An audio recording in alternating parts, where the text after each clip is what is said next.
ताल्लुकात की बात करनी है, वहीं हमने ये भी देखना है कि पाक अमरीका ताल्लुकात नए इलेक्ट होने वाले सदर के हवाले से किस रास्ते पर जा सकते हैं और क्या कुछ बदल सकता है, क्या कुछ बेहतर हो सकता है, या फिर मामलात वहीं के वहीं रहेंगे जैसे कि माजी में और डोनाल्ड ट्रंप के होते हुए रहे थे। तरफ आऊंगी, मुझे बताइएगा ग्राउंड पर क्या कुछ चल रहा है, किसकी जीत पाकिस्तान के हक में बेहतर हो सकती है और कौन सा उम्मीदवार सामने सदर बनकर आ सकता है? क्या पाकिस्तान के लिए कौन बेहतर होगा? देखिए, पाकिस्तान के हवाले से अमेरिका की सदर, जो अमेरिका के सदर होते हैं, वो कुछ हद तक तो अपनी पॉलिसी बनाते हैं, लेकिन बहुत सारी पॉलिसी वहां पे इदारे बनाते हैं। इदारे उनको बताते हैं कि आपने क्या करना है, किस तरह करना है। ओबामा जब आए थे, उन्होंने कहा कि मैं ग्वांटानामो बे बंद कर दूंगा, ये कलंक का टीका है अमेरिका के सर के ऊपर, अमेरिका के माथे के ऊपर। 8 साल हुकूमत करके चले गए। फौज ने, CIA ने कहा कि आप बहुत अच्छे हैं, दानिशवर हैं, पर ये फैसले आप नहीं करते। सुप्रीम कोर्ट तक गया केस, तो सुप्रीम कोर्ट ने भी कहा हमारी तो जुरिस्डिक्शन ही नहीं है। तो अमेरिका और पाकिस्तान के ताल्लुकात का फैसला कुछ हद तक तो आने वाले सदर करेंगे, लेकिन उसमें मेजर इनपुट वहां के इदारों की होगी, चाहे वो फौज हो, पेंटागन हो, CIA हो, स्टेट डिपार्टमेंट हो। तो मेरे ख्याल में थोड़ा सा फर्क पड़ेगा, पाकिस्तान के साथ ताल्लुकात पे ज्यादा नहीं पड़ेगा, कोई भी सदर आ जाए। जनरल साहब, सदर नहीं इदारे ये डिसाइड करेंगे कि पाकिस्तान और अमेरिका के दरमियान ताल्लुकात कैसे होने चाहिए। हमने देखा है डोनाल्ड ट्रंप के दौर में इस्लामोफोबिया को बड़ी तकवीत मिली, पाकिस्तान को छोड़ के बाकी जो कई दीगर मुस्लिम ममालिक है वहां के लोगों के लिए वीजे बंद हो गए।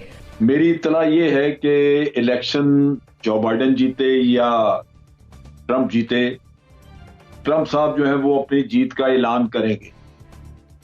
उन्होंने हर हालत में अपनी जीत का ऐलान करना है। मेरी इत्तला ये है कि आपको ये सुनने को मिलेगा, फिर आगे झगड़ा चलता रहेगा कि उसको कैसे करना। ये अमेरिका बहरहाल जब किसी मुल्क की डिक्लाइन रब्बुल आलमीन की तरफ से होती है, इन्हतात, आखिर जवाल और जो उतार चढ़ाव होते हैं अरूजो जवाल के, उनमें इसी तरह होता है कि कोई ना कोई आप लीडर ऐसा आ जाते हैं कहीं जो ले बैठते हैं मुल्कों को।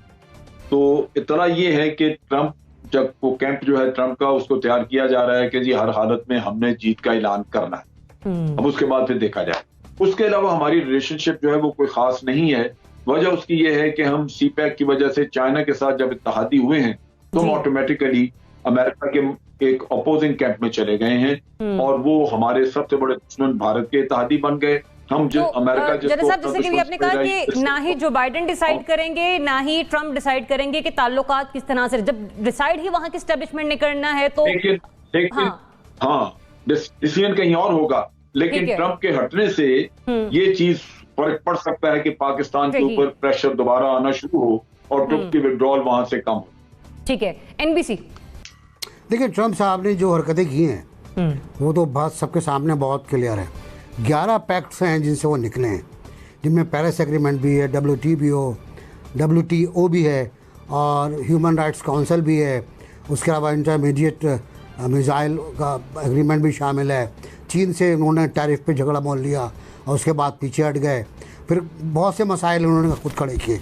सबसे बड़ा मसला इमिग्रेशन का था जी, जो मेरा ख्याल है कि इनको बहुत ख़राब कर गया। कालों का मसला था, ब्लैक्स का मसला था, जो उनको बर्बाद कर गया।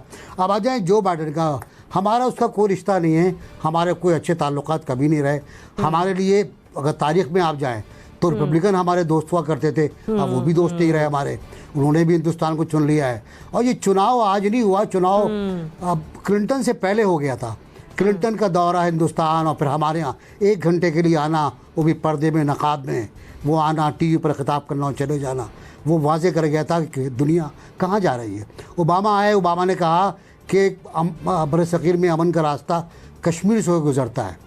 अब पेंटागन की बात कर रहा हूँ मैं आपसे, कश्मीर से गुजरता है। जब वो प्रेसिडेंट हो गए, मुंतखब हो गए, तो वो रास्ता ही भूल गए, वो कश्मीर को ही भूल गए। वो उन्होंने हरफ गल की तरह मिटा दिया। और फिर भारत में इन्वेस्टमेंट, भारत से दिफाई ताउन, भारत से मिसाइल्स का ताउन, भारत से फ्रांस के जरिए तैयारों का ताउन, इसी तरह। चलें, आप एक कमेंट को लेकर मैं जरा बुखारी साहब के पास जाती हूं, जो आपने ट्रेड के हवाले से बात की है, ये इन्वेस्टमेंट के हवाले से बात की है, इसमें फलस्तीन और इसराइल को भी जरा बुखारी साहब शामिल कर लें आप, चीन और रूस को भी जरा शामिल करें, वो वाला मामला भी, और ये भी बता दें कि जो बाइडेन या ट्रंप कौन बेटर है। देखिए, जो एग्जिट पोल्स का रिजल्ट आज लेटेस्ट जो आया है उसमें तो इंडिकेशंस यही हैं कि बाइडन की फेवर में जा रहा है, क्योंकि ऐसी स्टेट में एग्ज़िट पोल्स जहाँ पे कुछ दिन पहले ट्रंप की बढ़तरी थी, वहाँ भी एग्ज़िट पोल ये इंडिकेट कर रहा है कि बाइडन वहाँ पे बढ़तरी में है। तो एक चीज़ तो ये इंडिकेशंस ही होती हैं जिससे आप अंदाज़ा लगाते हैं कि क्या हो सकता है। तो फेवरेबल हालात हैं बाइडन के लिए। अच्छा। अब पाकिस्तान के लिए कौन बेहतर है और कौन कम बेहतर है, उसमें सिर्फ एक बात जैसे जनरल साहब ने फरमाया और नासिर भाई ने, कि पाकिस्तान की अफादियत अमेरिका के लिए किस वक्त कितनी होती है, इस पे डिपेंड करता है कि अमेरिका पाकिस्तान के लिए कितना बेहतर है। आप अफगान जिहाद से लेके वॉर ऑन टेरर ले लीजिए, हम उनके ब्लू आइड बॉयज़ थे, हमारे बड़े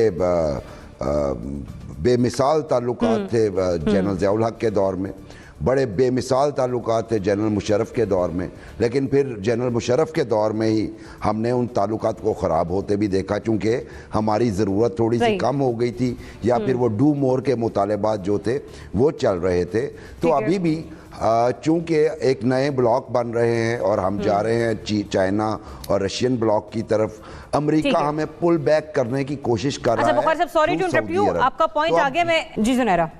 अमेरिकन इलेक्शंस जो है ना, वो देखने में जैसे नज़र आते हैं, उनके रिजल्ट्स वैसे आते नहीं हैं। तो एग्जिट पोल्स वगैरह जो मर्जी कह रहे हों, blue states, red states, swing states, जो मर्जी करें, असल मसला जाता है इलेक्टोरल कॉलेज में।